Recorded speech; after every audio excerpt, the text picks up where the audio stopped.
Here in Rhode Island and Massachusetts, ready to kick off our Guardians Against Ticks program. We have all of our tick experts here, our bug bite thing team, and we're ready to provide you guys with the best, most accurate, and up-to-date information.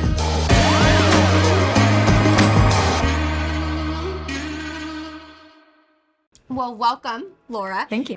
Can you just introduce yourself, your name, your title, where you work? I'm Laura MacNeill. I'm the CEO of Global Lyme Alliance. Global Lyme Alliance, or GLA, is a national 501c3 organization that's dedicated to funding research around tick-borne illness, vector-borne disease, and we're also helping patients that are sick today, navigating the healthcare system and finding peers that can provide them support. I got the opportunity to meet you last year, and one of the things that was so shocking to me was when we soft launched our tick remover tool, all the questions and all the confusion that started circulating around.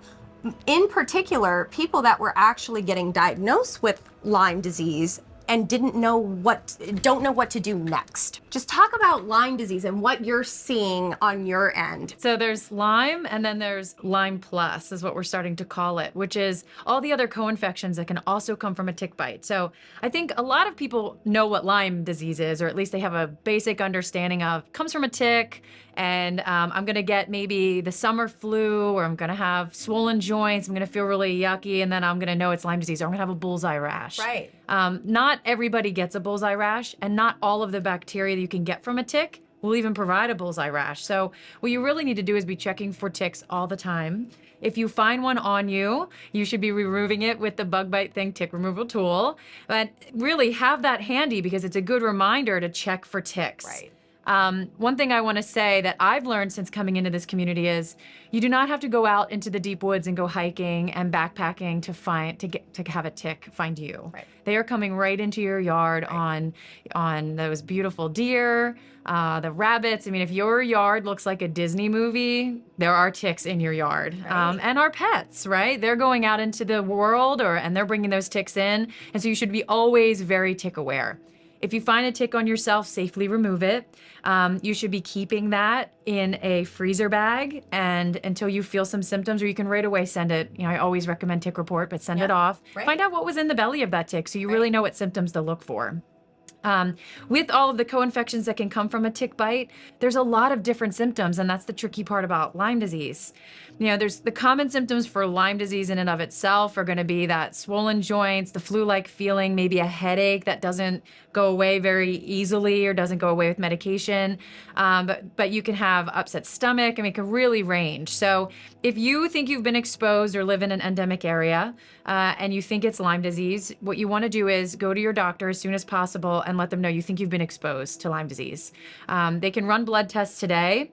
The problem is, and what we're trying to solve at GLA with our research, is that the test today is looking for antibodies against Lyme disease, and there's a very specific window of time where you're going to be really certain that you're testing positive for that if you don't have the bullseye rash. Right. And so you really have to be your own advocate when it comes to tick-borne illness. If you feel like your baseline of health has suddenly shifted, you should be asking yourself, could this be tick-borne illness? Right.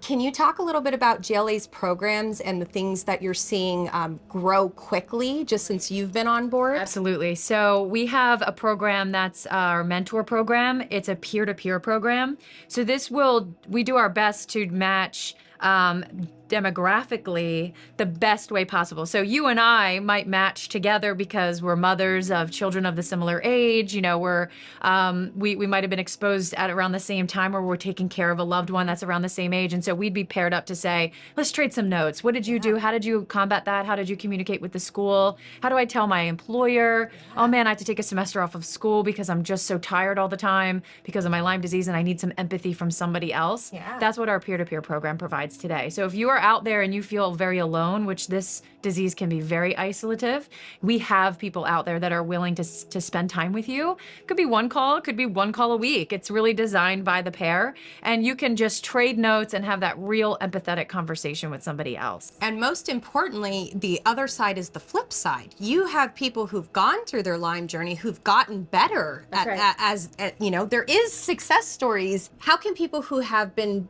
successfully treated or have overcome, some of the situations they're dealing with around ticks or disease or illness, how can they get involved and give back and help to really get the education across and to make people who are dealing with this not feel alone? Yes, so we will always take mentors. So if you're willing to share your story, if you're willing to connect with somebody else, you can come in very easily, put your name in our database, and it'll match you up if someone comes up that's similar match to you. Some of our mentors have 3 mentees at a time, and we will always take more mentors. We also have an ambassador program. So that's a program where you can do grassroots education around tick-borne illness to the best that we know as, leading experts in the research in your own community. So First Fridays, tabling at your children's school, if your kids go to summer camp, we can provide the educations, training, and resources so you can take all of that knowledge right into your community. So we have folks on college campuses running events. If you do Girl Scouts or Boy Scouts, you could bring some education directly to your group so they're more aware. So anyone can be an ambassador, and we have ambassadors all over the world. So there's no restriction to what you can do there. Campgrounds should have ambassadors. Campgrounds, yes. And they're out there, but we could always take more. We need an army there. And finally, we provide a healthcare provider search. We kind of referenced that at the beginning.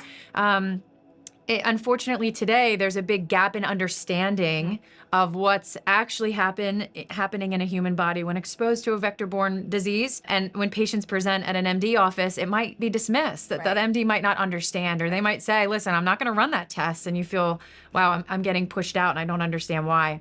So we have a provider program that will help connect you to somebody who will look at this from the lens of tick-borne disease and say, you know what, let's rule this out in every way that we can, and I know the labs to use, and let's do a full workup on you. So if you need a healthcare provider, you can reach out to us through the gla.org website. It's a form.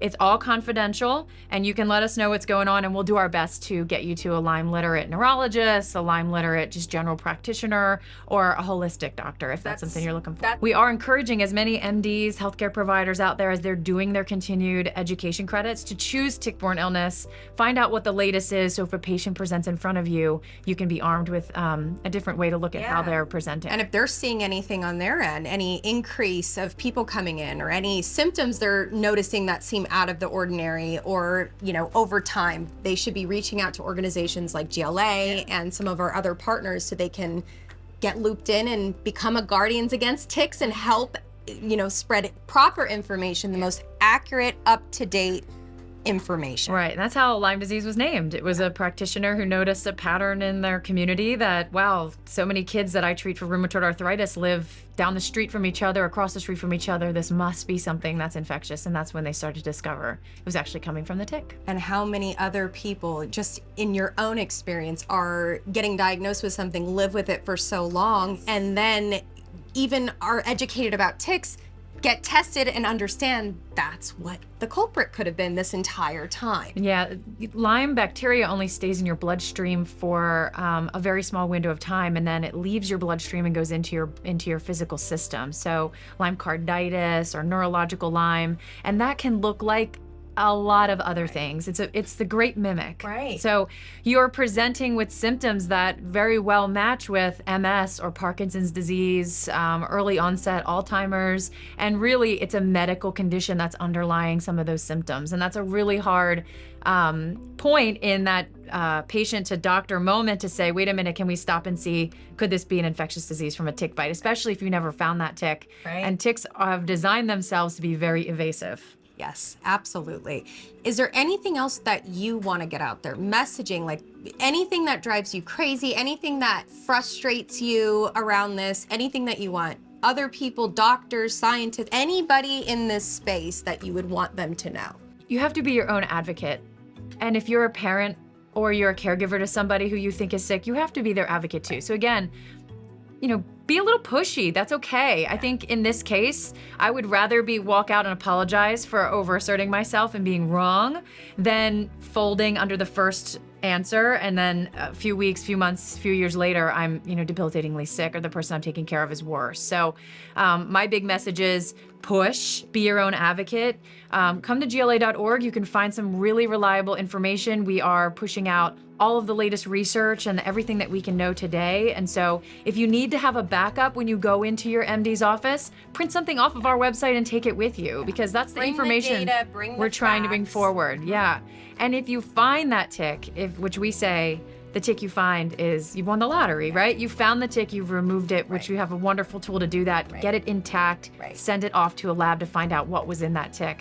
I don't know of a more bulletproof way today to say, I had a tick on me 3 weeks ago. It had Borrelia burgdorferi in the belly of the tick. It was on me for 24 hours and now I'm sick. I don't have a rash or I never saw it, but listen, I'm not well and I know that this is it. And you're coming in with a lot more ammunition when you do that. My message to the whole community, MDs, PhDs, patients, caregivers, let's give each other some kindness. This is a very long, hard road. It's tough to have debilitating symptoms day in and day out and just not having an answer. So, where you can, offer that kindness, that empathy, that support. Spend a little bit more time if you're an MD understanding what's really driving the patient, and look a little past those initial onset symptoms to see, could this be something that's driven by a tick-borne disease? There's power in numbers, and just getting involved in the tick space, being an outsider, just because of our own community's needs, has been so eye-opening.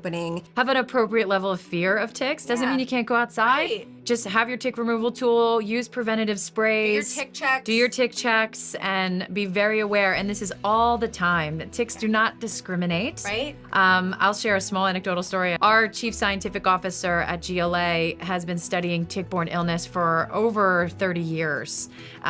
One of, a leading expert in the United States on this disease, and was closing down his pool last September, did not do a tick check after being in the tall grass, and found a bullseye rash on his arm while at an international conference for Lyme disease. So it doesn't matter how well you know, how often you're in it. If you've been checking, if you check 9 out of 10 times, that one time you miss could really be the time it gets you. So be diligent, be aware. As much as you're putting sunscreen on, you should be preventing yourself from a tick-borne illness. Great tips, great advice. What intrigued you to be a part of the Guardians Against Ticks program? Well, the number one way to prevent a chronic form of this disease or this illness is to be aware up front. I think that what you're doing to educate the community, what you're doing to bring this tool to the mainstream is so critically important.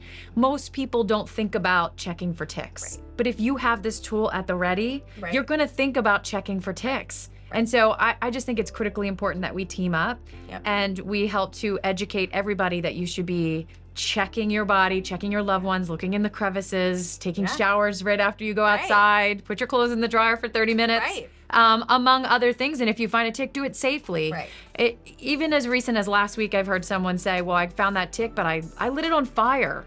We see it every day. Don't do that. It with Vaseline. Don't do that. These are also very outdated ways to approach this, and don't send it down the sink because it will crawl back up. And if that's anything you want to include, because I'm definitely that's a vision, that. That tick will crawl back up the sink and could then be in your better home. to save them, right? Put them in a bag, throw them in the freezer. In the freezer. Send them off to Tick Report to be tested. Send a picture of it into Tick Encounter. And that's what you're doing here, is you're saying, here's some really reliable resources that are the best today.